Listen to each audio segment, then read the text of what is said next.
बालभारतीच्या पहिल्या वर्गाच्या मराठीच्या पुस्तकातील एका कवितेत इंग्रजी शब्दांचा केलेला वापर यावर मराठी भाषा प्रेमींनी टीका केली आहे। त्यावर बोलताना मराठीत पर्यायी शब्द नसल्याचं मत शिक्षण मंत्री दीपक केसरकरांनी व्यक्त केलंय।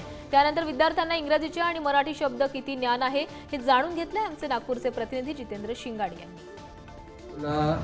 अल्टरनेट मराठी शब्द आहे का, पर्यायी मराठी शब्द आहे का?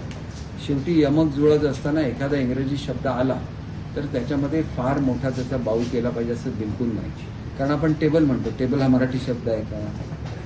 तर त्याचप्रमाणे कप इंग्रजी शब्द आहे, पण तो प्रचलित मराठीमध्ये झाला, त्याला पर्यायी शब्द आलेले नाही आहे। आणि त्याच्यामुळे आपण एक गोष्ट लक्षात घेतली पाहिजे की आपण थोडंसं प्रॅक्टिकल राहिलं पाहिजे। एखादा गायक असेल आणि चांगलं गायन म्हटलं तर मराठीमधलं उत्कृष्ट क्लासिकल जरी सॉन्ग त्यांनी गाणं म्हटलेलं असलं तरी त्याला वन्स मोरच म्हणतात ना, पुन्हा एकदा असं टाळा वाजून म्हणत नाही।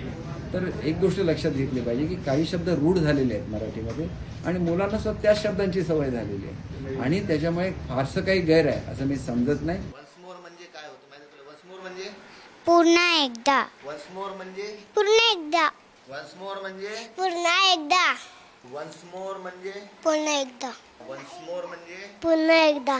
वन्स मोर म्हणजे पुन्हा एकदा। वन्स मोर म्हणजे पुन्हा एकदा। वन्स मोर म्हणजे पुन्हा एकदा।